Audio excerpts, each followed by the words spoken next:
wildest show in town. There once was a boy called Sonny who loved to go on adventures. He loved finding, discovering and exploring new places.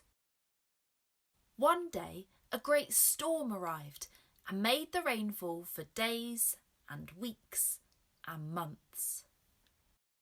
Sonny had to stay inside and shelter from the storm. He watched from his window, the wind blowing hard and the rain falling fast. When all of a sudden there was a clink. The letterbox!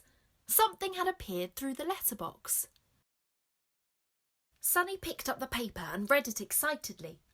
Bristol, Old Vic, open to all. The theatre, where stories were told, dances were danced and songs were sung. Sonny grabbed his adventure backpack, full of things every explorer needs.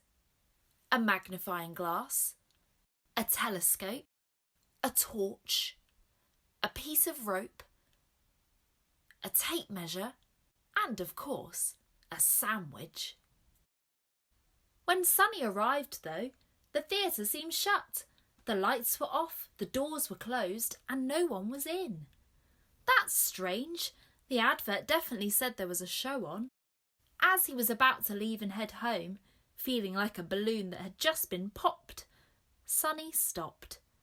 He was an explorer, and he knew there was an adventure to be found.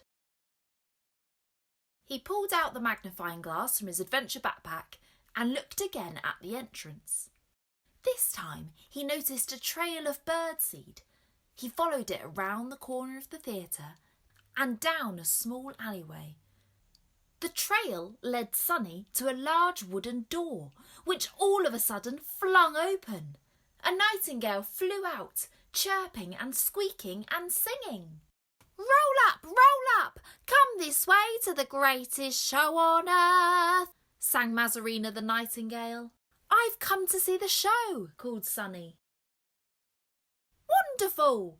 Here, take this ticket and follow me this way. Sonny popped the ticket inside his adventure backpack, then followed Mazarina down a narrow secret passageway, all the way to backstage. Sonny was stood on the stage itself. We are still setting up for the show. We won't be a minute, said Mazarina before she flew off. Suddenly there was a loud thump that shook the wooden boards beneath Sonny's feet. Watch yourself! Sonny had to quickly duck as an elephant lifted a large sail over his head. Who are you? asked Sonny. I am Priscilla. I am the set designer. It's my job to build the stage for the actors to perform on. Today the show is going to be on a boat. Every boat needs a telescope. Here, you can use this. Sonny reached into his adventure backpack. Ah, that is the perfect prop for the show. Thank you.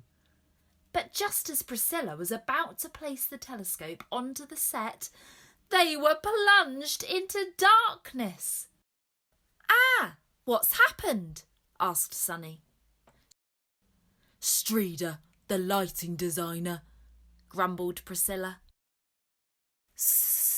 Sorry, said Streeder as he slithered by their feet. I just need to fix the lights. Could you help me? Sonny nodded nervously. Then follow me, ordered Streeder.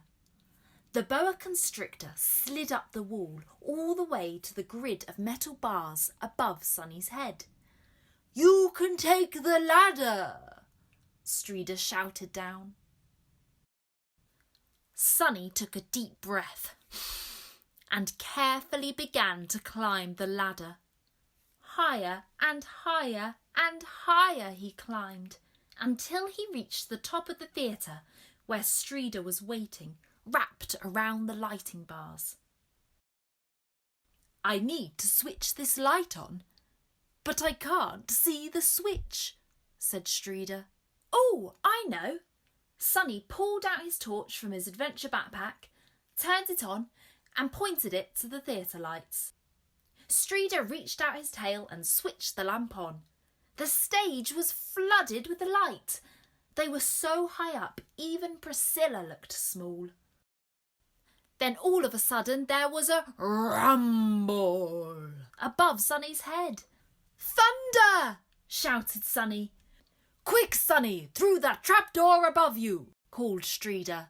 Sonny clambered up through the trapdoor and found himself in an attic. The thunder rumbled again as Sonny saw a large heavy ball roll past him. Watch out! A voice called out. Sonny turned and saw a big, bouncing kangaroo. I thought it was thunder, said Sonny. Then that is perfect, said Foley, the kangaroo. It's my job to make sound effects. This is the thunder run. I kick these balls down the ramp and they make the sound of thunder. But once the balls have rolled down the ramp, I have to pick them up again. My arms aren't as strong as my legs, Foley sighed. How about you tie rope around them to pull them back, suggested Sonny. Sonny pulled out the piece of rope from his adventure backpack and tied it around the ball.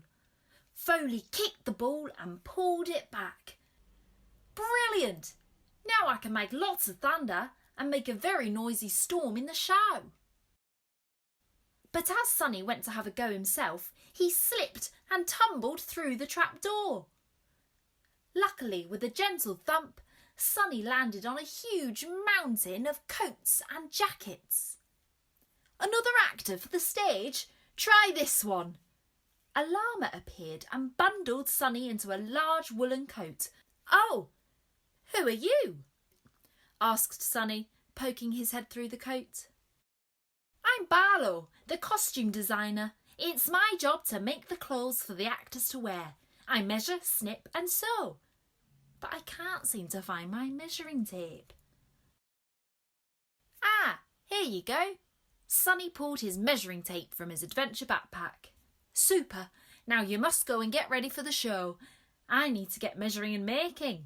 Oh, no, I'm not an actor. I don't know how to act. Then you should go and see Garrick. He is warming up now. Ah, my fellow actor, roared Garrick the lion as he bounded onto stage. Let's warm up together. Warm up? Sonny asked curiously. Every actor has to get ready to perform, just like in sport. Stretch your body, stretch your faces, and give a big lion yawn. Ooh, I think I need some more energy before I can perform.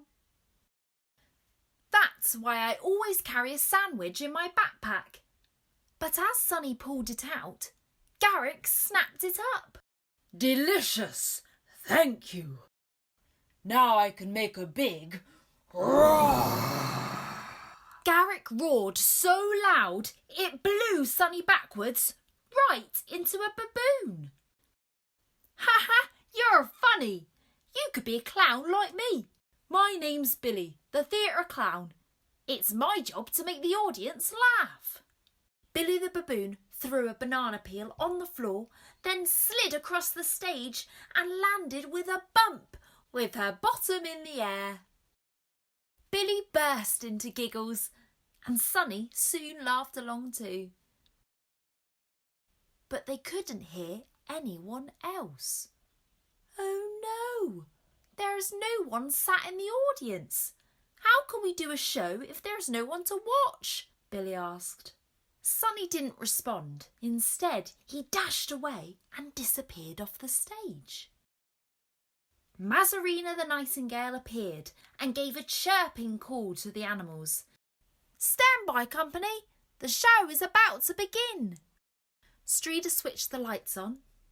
Foley kicked a ball and the thunder rumbled. Barlow put a costume on Garrick, who went onto the stage. But Billy blurted out, Hang on, there is no audience. Priscilla slowly raised the curtain to reveal Sonny sitting in the front row waving his ticket. I'm ready for a show. Whether there's an audience of 1 or 100, the show must go on, roared Garrick happily. And with that, a chorus of nightingales erupted into song. The curtains come up and here we are, on the stage in the theatre. The lights are on and we're ready to go, so clap your hands together, it's time for a show. And Sonny clapped and clapped and clapped.